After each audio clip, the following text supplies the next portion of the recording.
Be happy to go to that meeting. I've met with Bruce many a time on light pollution. He's one of our co-sponsors of the light pollution bill. So he's been on that day one. In fact, when we passed the Gloucester light pollution bill way back 10 years ago, he was involved at that time.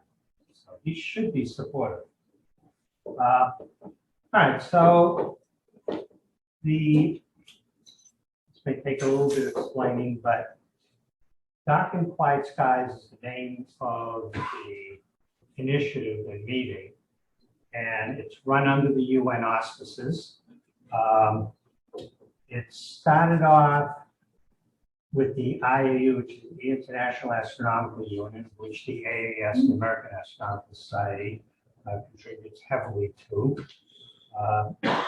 being concerned by a number of things: radio noise, too many satellites destroying imaging, and light pollution near observatories. So they started an initiative trying to get some international agreements together.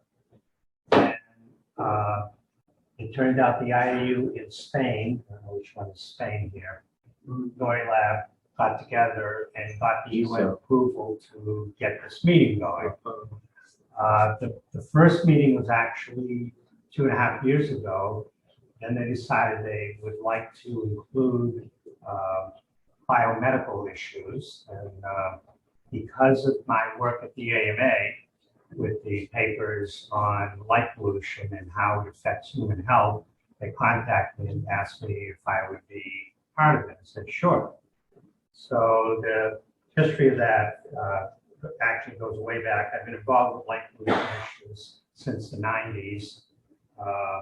Thanks to Richard Stevens, he's an epidemiologist out of UConn. He unfortunately died this past year, not from COVID, but he was the prime initiator. He noticed that breast cancer was higher in industrialized countries and not so much in countries that didn't have a lot of lights. And he didn't think it was pollution because China is one of the most polluted places on earth, and there had a very low breast cancer rate. And the only place that China had breast cancer rates was in cities where there was a lot of light pollution. So that got him thinking about that. One thing led to another, and he proposed that as a hypothesis. And that spawned a number of studies. I got involved around that point in the 90s. And he, in fact, is the prime mover of the AMA papers, because even though my name is as the paper's author, he really did yeoman's work on it and got all the major researchers in the world involved. Anyways, because of that, when the organizers of this wanted someone to talk about specifically human effects of light pollution, I got involved, and that's one of the 5 main pillars. So the first main meeting, that was me, sorry. The first main meeting started the end of last spring, worked through the summer, and then last October, there should have been a meeting in the Canary Islands, but a funny thing came along called COVID. So it ended up being a week-long Zoom meeting, but we accomplished our mission. We published a summary paper. If people want it, it's on my website, okay? Or you can just go direct to Dark and Quiet Skies. That's online. Everything's public, and you can download all the papers from that. That meeting was to establish the science, and I did that in March. How many people saw the March meeting? So, okay, well, some of this is not going to be fully understandable by you, but I can't reproduce a whole hour's talk. But I've spoken about the science of light pollution before, so hopefully it won't be totally new to you. So once that was accomplished and paper got submitted, it's 290 pages and it has over 100 references, all peer-reviewed papers. So that got accepted by the UN preliminarily, which is good. This meeting is a follow-up on that. And the follow-up is, now how do we implement these into agreements worldwide and to make treaties and to get countries to adopt what the science says, meaning act on the science. So that's what this meeting is about, and that's what I'll talk about now. Not advancing. Okay. Something going on? Yeah, it's not moving.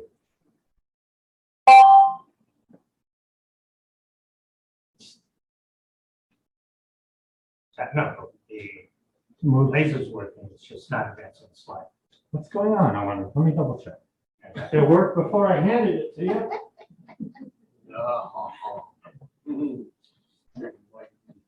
This is why we In the can't. meantime, you can advance the next slide. Doesn't like Italian. So anyways, the last meeting was to develop the science and present that, and I presented that in March. Now we're going to try to initiate. Now, All right, hang on, hang on. There's more than one way to skin a cat. I'm gonna turn off the camera. They can do without looking at your pretty face. Count to 5 and then try it again. 1, 2, 3, 4, 5. Ah! All right, I'll get you another clicker. Say, tell a funny story. why'd you just advance the slide? Yeah, because I want you to be able to work it. It's okay. Nothing is working. Hang on. Okay. Something is wrong. Hang on. So Of course I know. I'll jump ahead there. The 5 subsections of the working group. One subsection is human effects of light pollution. Oh, there you go. Go back. Okay. Try with the Last remote. year. Try with the remote. There you go. How would you do that? We had a chat ending and it froze the screen. I love technology. Okay. So in 2020, there was the several workshops were occurred. These are the 2 main ones. One was because of satellites. We all know, at least the photographers here know, you can hardly get a picture anymore without a satellite ruining the picture. It's becoming more now. There's only 3,700 satellites right now. Okay, Elon Musk alone wants to put up 60,000. Okay, and then there's this one something or other. I can't think of it. It's on the slides. In England, they want to put it because of that and the competition, 30,000. And then there's a couple of other smaller companies. Bottom line is, by 2030, there will be 120,000 satellites orbiting Earth if something is not brought under control. And because there's no international agreement, and because there's no law, and one party wants to protect businesses, there is nothing to stop them. Okay, he is a private citizen, put up 1 billion satellites, and no one will say squat. Okay, but that's going to ruin astronomy from the ground. And this meeting is the one I was involved with. We'll get into that in a moment. So the meeting coming up is on the island of La Palma. The Canary Islands are just off the southwestern part of Morocco, off Africa. Most people go to Tenerife. That's the tourist island, and it's one that's most developed. La Palma is where the Europeans have put up their observatories. And it's a underpopulated island. It's only 12,000 people on the entire island. There's only one town, a couple of other little villages. It's all in the center, kind of at the mountain peak, just like in Hawaii. There is quite a number of observatories. And one of the main reasons I want to go is I want to see those observatories when I haven't visited yet. So here's the La Palma. The meeting will be in La Palma, and observatories are up here. This is where the meeting's going to be, kind of a 18th century opera house, but that's where they're going to have the meeting. It's fine. And here's, I've got a room reserved up here. It looks incredible. Look overlooking the water. 55 euros, and it's a 3-room suite. Wow. So I'm looking forward to that. Fortunately, if everything falls apart, I can get the room canceled and I can get my refund on the trip. But hopefully it'll go ahead. I'd say it's about a 70% chance it's going to go ahead right now, unless there's a major outbreak of COVID on the island. So far, it's okay, and everyone who is attending has to be vaccinated, and everyone's going to wear masks, so it should be all right, hopefully. So this is the top of the island where different telescopes are. Show a couple pictures. So multiple observatories, including gamma ray burster detectors. And here's the main observatory. It's Grand, what is it called? Grand Observatory. And it's a 10.5 meter. Yeah, multiple mirrors. So I'm looking forward to that. So last year, we have a 280-page report that's downloadable. It's available to the public. It's also a smaller version for get the highlights. I think that's written now anyways. Slide this a few months back. And it's been presented to the UN because the UN isn't formally meeting right now because of COVID. Everything's kind of on hold. But eventually the plan is that the UN adopts this as an international agreement. What we've been trying to do through the International Dark Sky, through the AA, through many organizations, hopefully it will become a UN agreement that the entire world should follow. Because in some countries in Europe are ahead of us, some are behind. Netherlands is one of the worst light polluted areas on Earth. You can see it from Pluto, bright spot. Whereas Italy and Spain have taken the lead, and many parts of them are now light pollution protected, which is great. So the technical presentation, that's what I did. I did a technical presentation last year. They're all available online as well. And that data I presented here, in fact, in March. The working paper was done by the organizers, and hopefully we're going to have this meeting. So here are all the people worldwide who are involved. I'm here somewhere. Here I am. So I'm officially part of them. And here are the main organizers, which are pretty much all professional astronomers. So what are we trying to do? One, protect, this is the main reason why the astronomers got involved. They want to protect astronomical observatories, both from light pollution and by other threats. Because even though the observatories have been placed in remote areas, civilization is approaching worldwide. Satellite constellations, there's way too many being put up, and the whole point of putting observatories on Motta and on the Andes Mountains, etc., Hawaii, is to get away from people and light pollution. Can't get away from it if you got all this stuff going over you. The observatory that's being built right now, maybe the Rubin Observatory, which is going to take images of the entire sky every 3 days, cover the entire sky, may become worthless because even before it's finished, because there'll be so many satellites that it's going to be difficult to process it and eliminate all these streaks. When you're looking, trying to find a 26 mag galaxy and you have a 6 mag streak, it makes it really hard.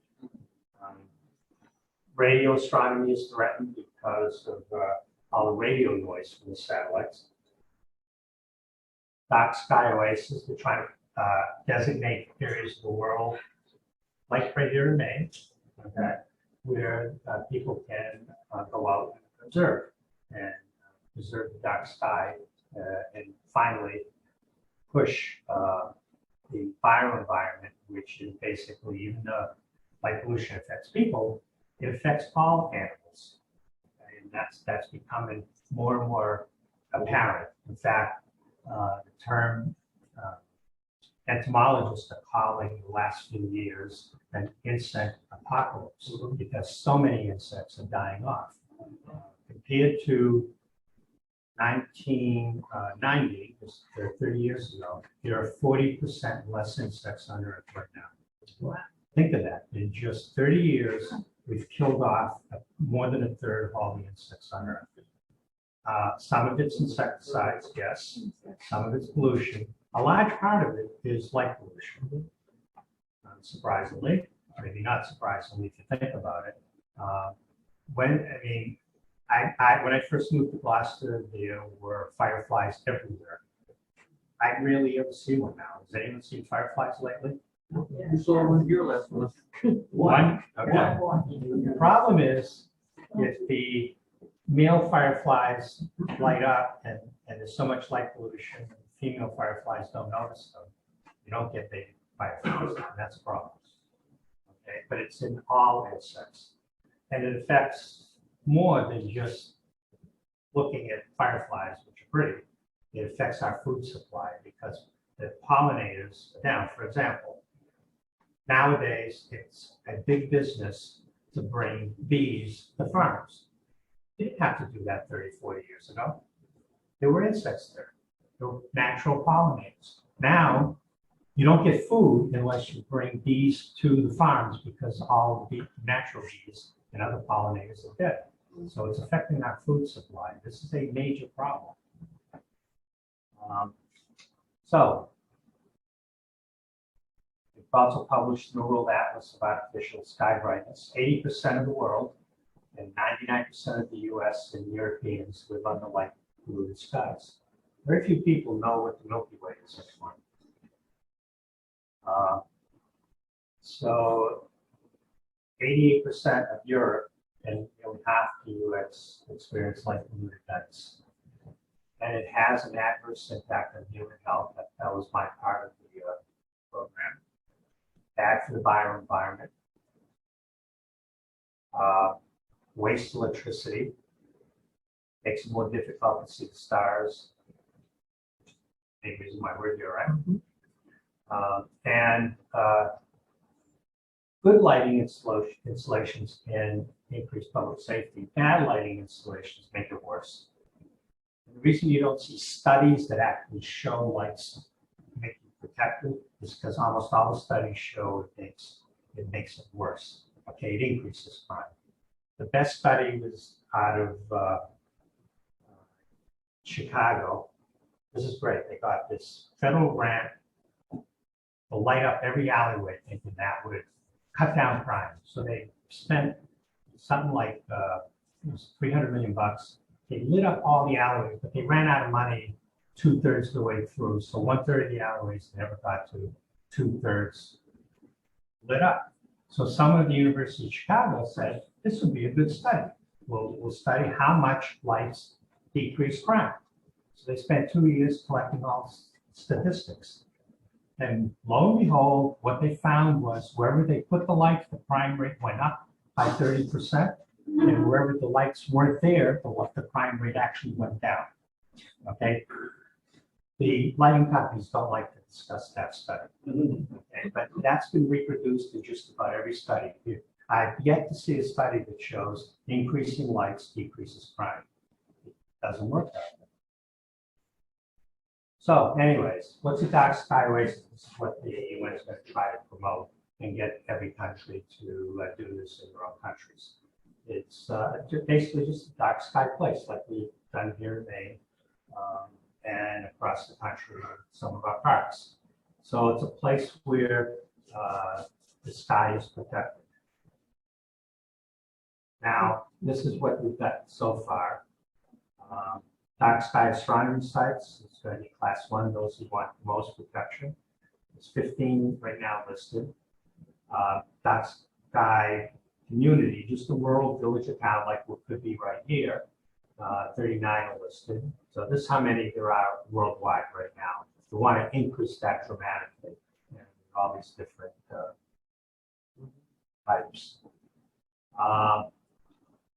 Dark sky oasis is scientific value. You can't put observatories in light polluted areas.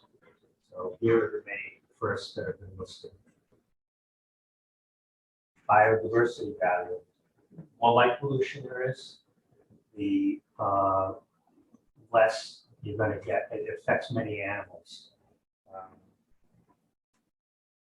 There is a paper in Nature. It was published in January 2020 that is fantastic. It really summarized, it's kind of a meta-analysis, but the final paragraph is what I really like. And basically, sorry, I'm blocking on the guy's name. I didn't ever sleep last night, from California. And what he wrote was he's discovered everything he studied, it turns out is affected. Every animal is studied, from amoeba all the way up to chimpanzees, are affected by light pollution.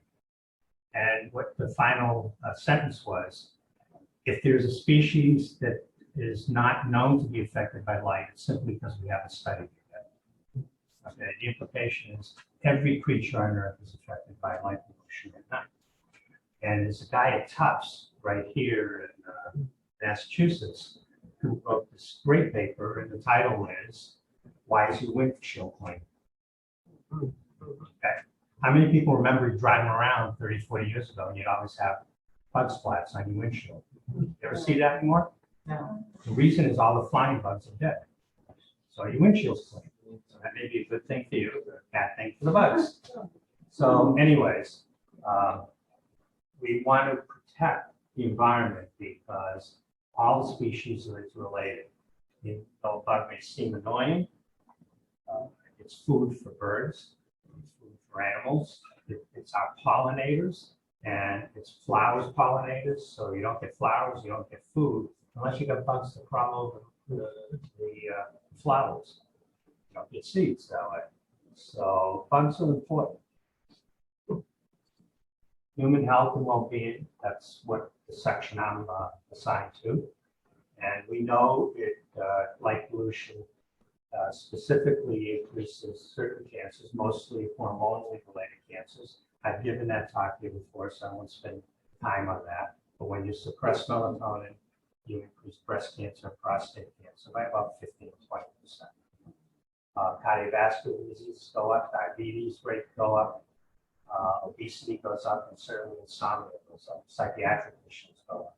So light pollution affects human health. This is not a hypothesis anymore like it was in 1990s. There are about 3,000 peer-reviewed papers, meaning people have studied it, and you've had professional people look at it and say this is good science, and it's been published in peer-reviewed articles. So consequently, it's not a hypothesis anymore. It's proven science as far as I'm concerned. And most people, in fact, the World Health Organization has listed light pollution as a carcinogen now. So it's a real problem. So circadian rhythm suppresses melatonin. And dark sky oasis has an economic value. They're trying to promote ecotourism, big business now, which is a good thing for us, right? Astrotourism, I mean, why else would you go all the way to northern Maine? Except to look at the telescope, except it's a darker sky, so you want to do it. Well, people are trying to do that worldwide now, which is, again, a good thing. And then there's cultural value. Many cultures, such as the Aborigines, Australia, et cetera, have a relationship to the night sky. We want to preserve that cultural heritage. So, how bad is our skies? This is what the sky should be. Essentially, 0.01% of the Earth's surface has anything like this now. Rural sky, you can get that if you go to certain parts of the U.S. Right here in Gloucester, I've measured my sky. We're about 4 to 4.5. Okay, and most people live over here. So what does that translate to? Here in Gloucester, at about visual magnitude of 5.5 4 is my limiting magnitude. I can see over the course of the year almost 3,000 stars. That's what we can see. You should be able to see 26,000. So we were already lost 8/10 of it because of the light pollution we've got now. If you live in the immediate Boston suburbs and you're at a Bortle 2 or 3, you can see somewhere between 100 and 200 stars. That's it. That's why people aren't impressed with the sky. There is no sky for them. And if you live in inner city, you're lucky to see 8 stars. That's the way it is. Next time you go to Boston, look up, try to count stars. It won't take you long at all. You can do it in 1 or 2 hands. So the CIE is the European equivalent of the American IES. The IES is the Illuminating Engineering Society, the ones that have given me all this grief because when my AMA paper came out, they immediately attacked it saying, what do doctors know about lighting? Basically, they sent a demand letter to the AMA saying, withdraw this paper. You're just a bunch of doctors. You have no idea what you're talking about. We're the experts. Okay? Fortunately, the AMA's attitude is, if something is scientifically proven, they'll back it. So they backed it up. They didn't retract and said, if you have, basically what we told the IAS was, if you have any scientific papers showing your side of it, which we couldn't find, basically, then present it and we'll have a conference about it. They didn't produce one single paper, not one, but they kept sending these threatening letters. So finally, they just gave up because the rest, many cities were basically following the AMA's recommendations, except for Houston for some reason. I don't know why. But the CIE is the European. I forget what it stands for, but it's in French, but it's the equivalent. Fortunately, they have a completely different attitude, and they're on board. They're contributing to this, and basically everything I show you, the CIE, which would be a great counterpart to the IES, which is still kind of a pain in the butt, are supporting what we're doing. And they want different lights, and they come up with a number of recommendations. They're supporting it, which is great, which I imagine I know the person who is the chairman of the IAS. When he finds out about this, he's going to go big shit. So what we're trying to do is come up with recommendations now to implement the science that I talked about in March. I'm not going to go through the science again. If you don't remember any of that, I'll be happy to talk another time.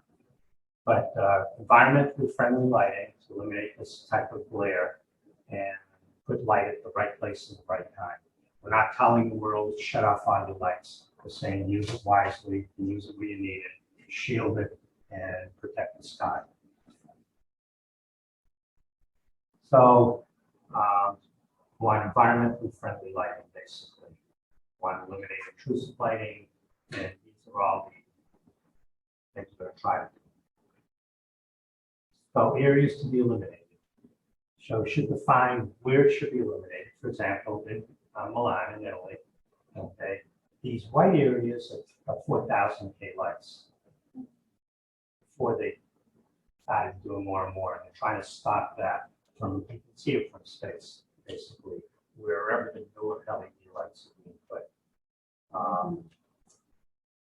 It should include maintaining dark sky areas outside the cities, zoning for urban and suburban areas, and even in urban areas, it shouldn't light pollute.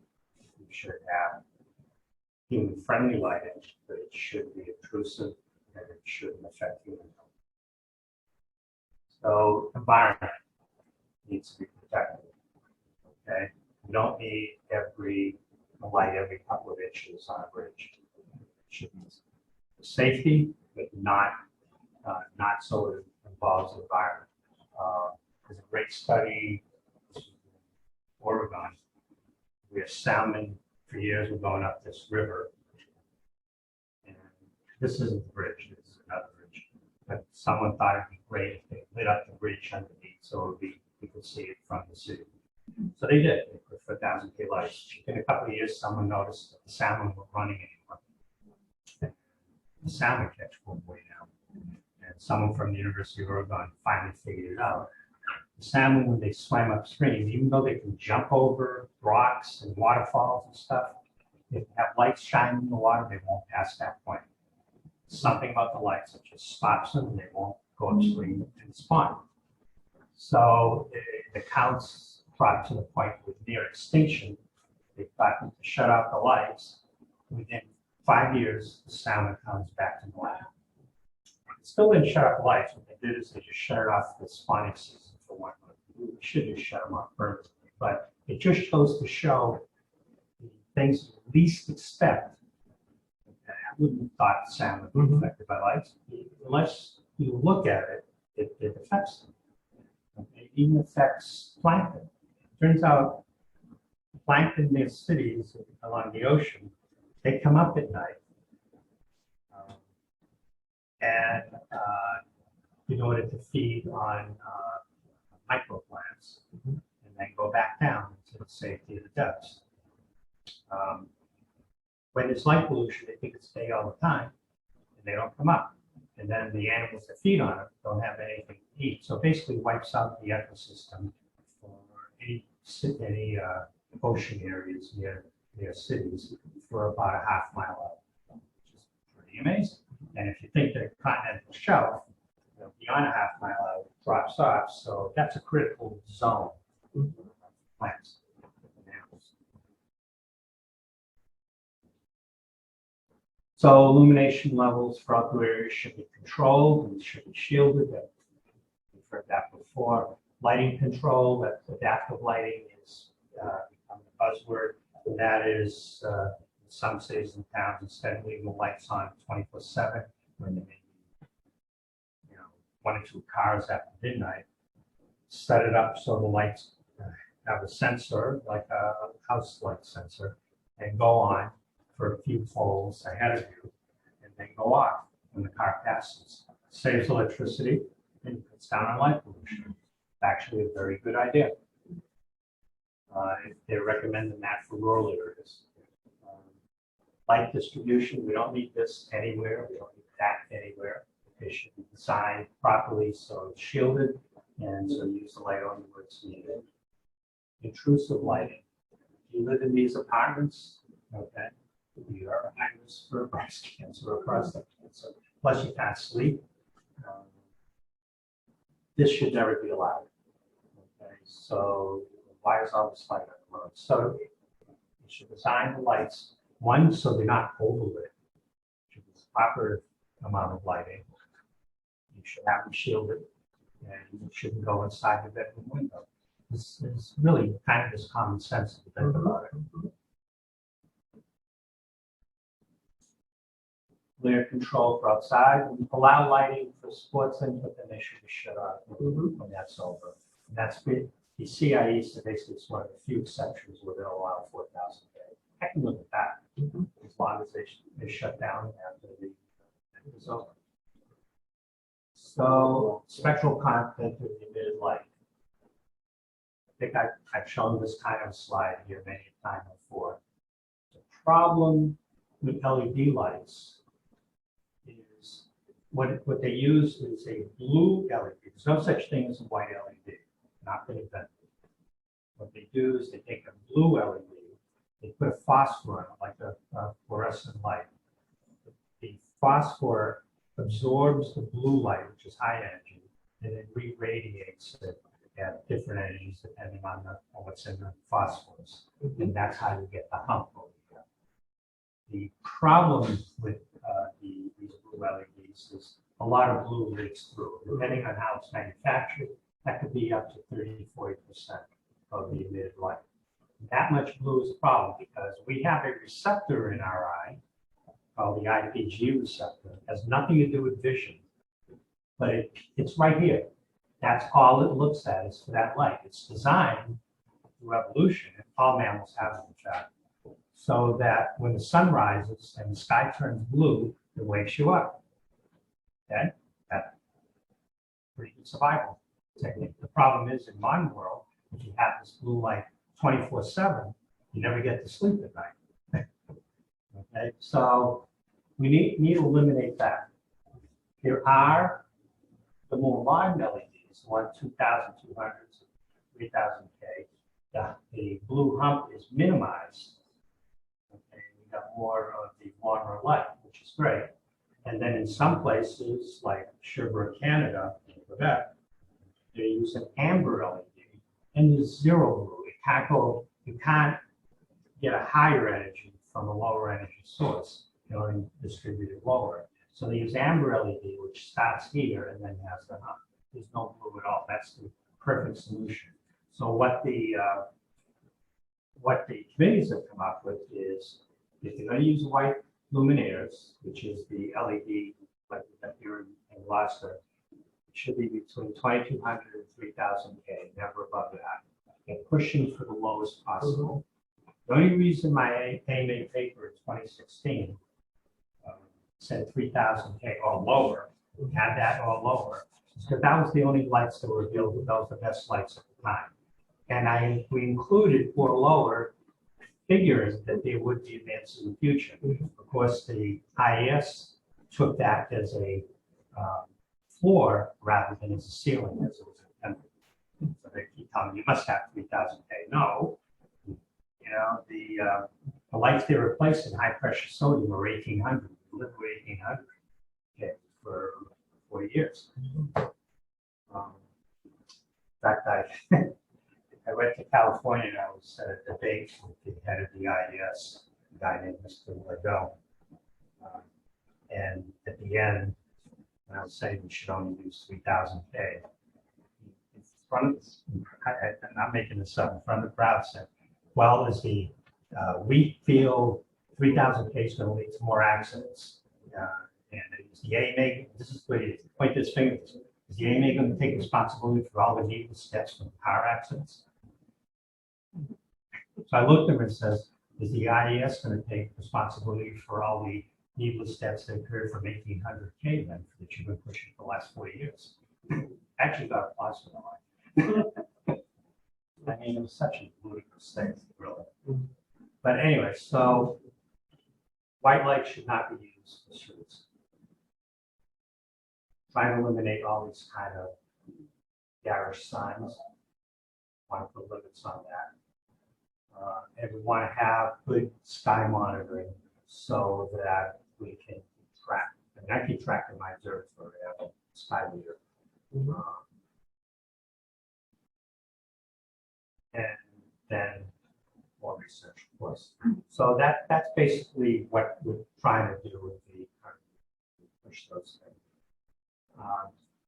Want each country to have specific regulations based on UN guidance. Some European countries are already doing that, like Spain. Accreditation system, revised legislation to control light at night.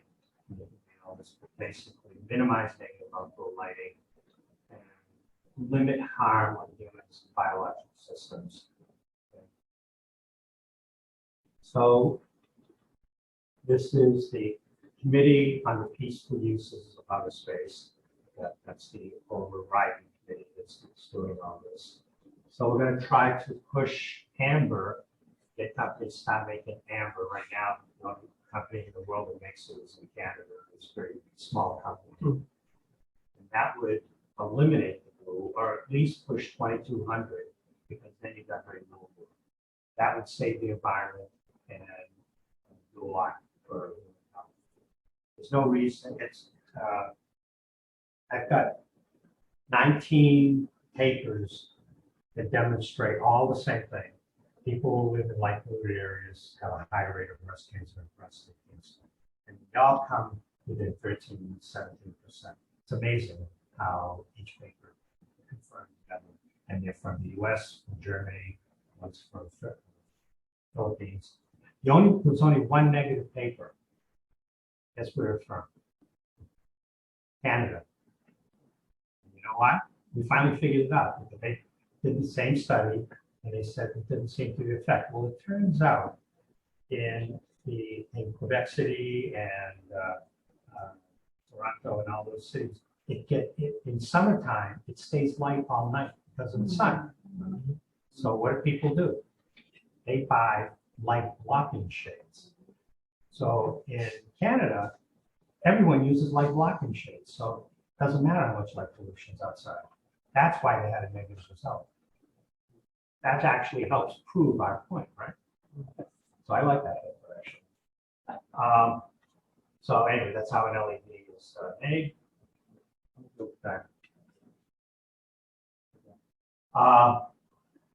So is Blue Ridge light a health risk?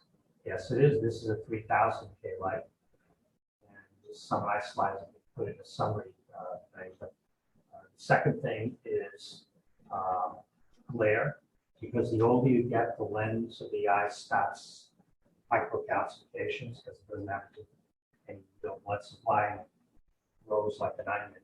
And that's why we eventually develop cataracts. But even long before you get cataracts, judging from the age of the stroke, everyone here has microcalcifications in their eye. Okay? And that causes statter, and that's why the older you are, the more glare bothers you. So, And the more astronomy equipment you need. that's correct. So we're trying to protect nightlife. So the bioenvironment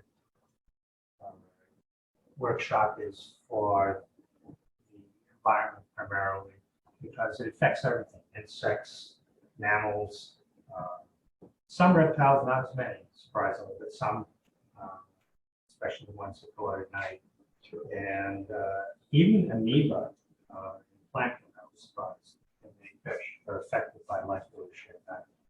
Birds especially too.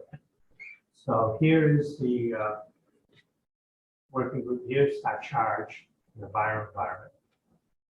Okay. I already kind of mentioned all that. Here are the people in my subcommittee on there.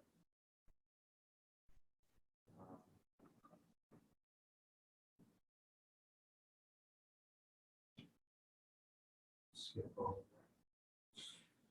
Oh, Travis Longford, he's the one I was trying to think of. If you look him up, he's written about 60 papers on environmental effects of light pollution. He's a bioresearcher out of California.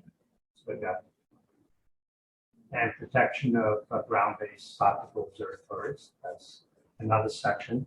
In this meeting that's coming up, there'll be 2 days devoted to the bioenvironment and human health, and 2 days devoted to specifically satellites. And here's the reason for that, because astronomers worldwide are very much concerned by the proliferation of satellites. They're literally going to explode in numbers if we don't do something. We need some international agreements, and it'd be good if we had some U.S. laws on the subject, trying to raise stuff, because once they're up there, it's too late. And then there's protection of radio observatories. That's another section that they won't be meeting in October. So I'll stop there. Any questions?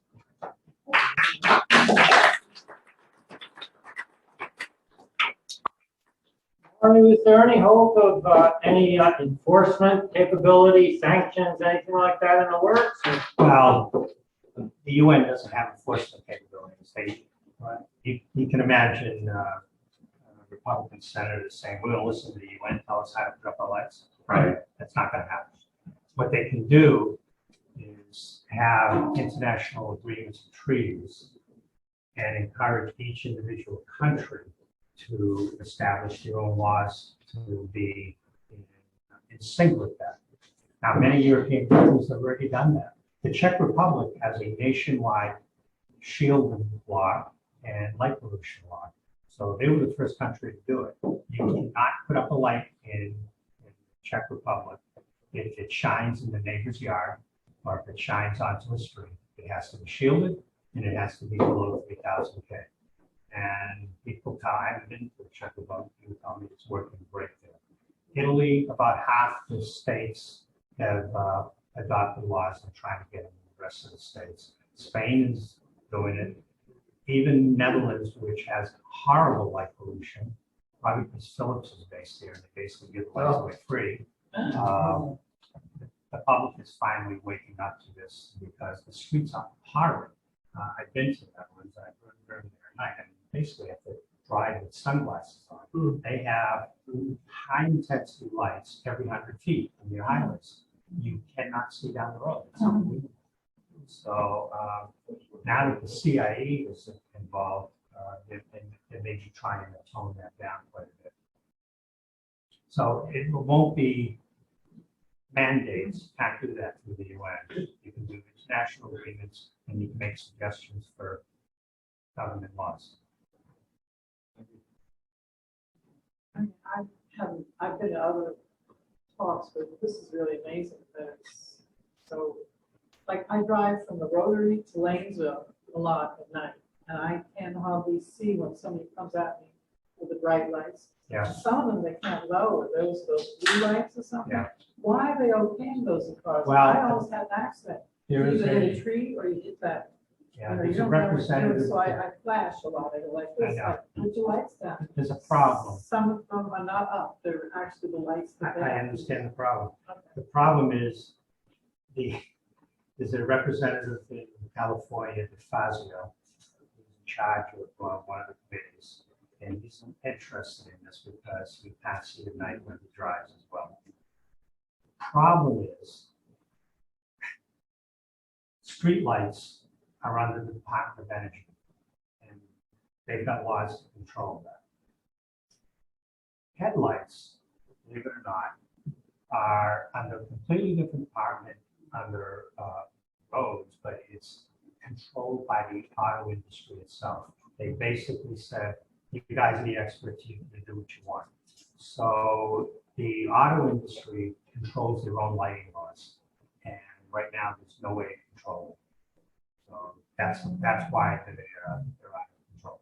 So nobody could go to all these There's no one you can manufacturers, even go Subaru, to. Toyota, and say, I'm not buying that car because the lights are different than what I used to have and I can't see what I'm doing. I understand. There's no one you can complain to in Congress because no one's in charge of it. And Nader can't get involved, or Brown Nader.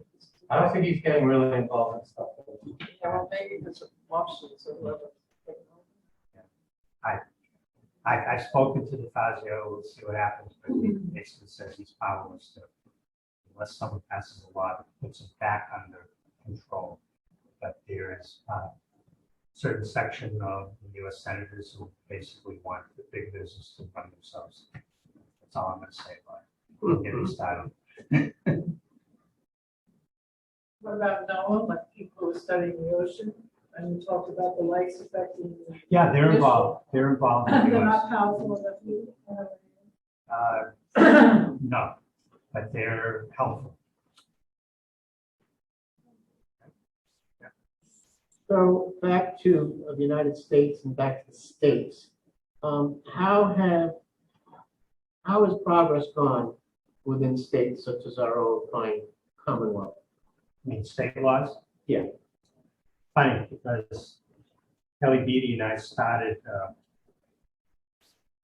trying to control light pollution right here in Massachusetts in 1992. One way. We tried to get a state law passed. Massachusetts still doesn't have a state law. We managed to get 22 other states. Some are strong, some are weak. Okay. Every other state in the Northeast has a light pollution law except Massachusetts. So this year, got a lot of support. 40 senators and representatives, co-sponsors, including Senator Carr. We've got numerous environmental groups that signed on. So the problem is Massachusetts being a one-party state, unless the Speaker of the House is in favor of something, it just doesn't pass. So we'll see what happens. We're going to have a presentation in Senator Green's office to a whole bunch of state senators. It's supposed to be next Tuesday, but I understand we'll better know to what day I'll be presenting as well as Kelly and other people. We'll just keep trying. But we have a lot of cities that have laws, like Gloucester. I think we have something like 40-something cities in town in Massachusetts that have laws. So it's kind of winning piece by piece rather than all at once. Yes, there are some Chinese cities which are thinking about putting satellites reflecting light during the night and light on the whole city and to save energy and save the public lighting. Yeah, that would be, of course, a nightmare for all the animals living in the cities and so on. Did you hear about that? Will they stop that project or will they do it? Yes, yes, that's the reasons to do it, to protect the animal life, protect human health, and to shield lights. But you know, can't get it's hard to get government to work.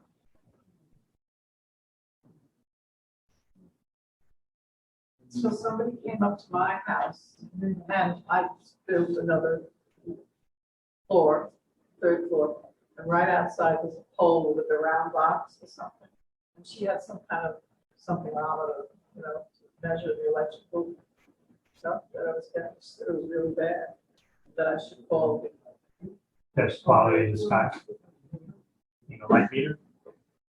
I don't know, she had a handheld device that would pick up. Yeah, I have a light meter, and Oh. I can tell you my sky at the zenith is, for my observatory, is 20.6 Fahrenheit.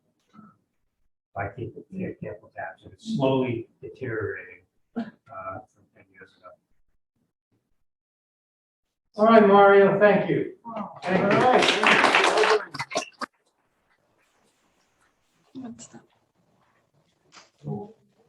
Thank you. Yeah, if you feel like you're up with this.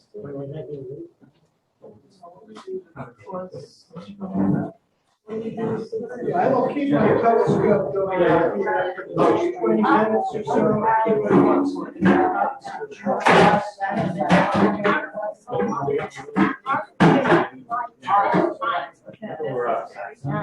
Well, we don't need to do that.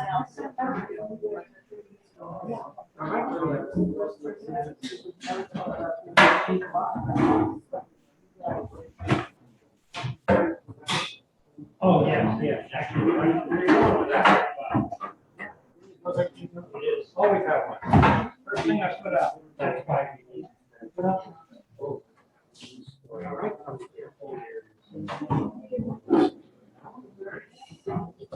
Hey, guys, we'll see you next time. All right. Mario, if you're still there, thank you from North Carolina.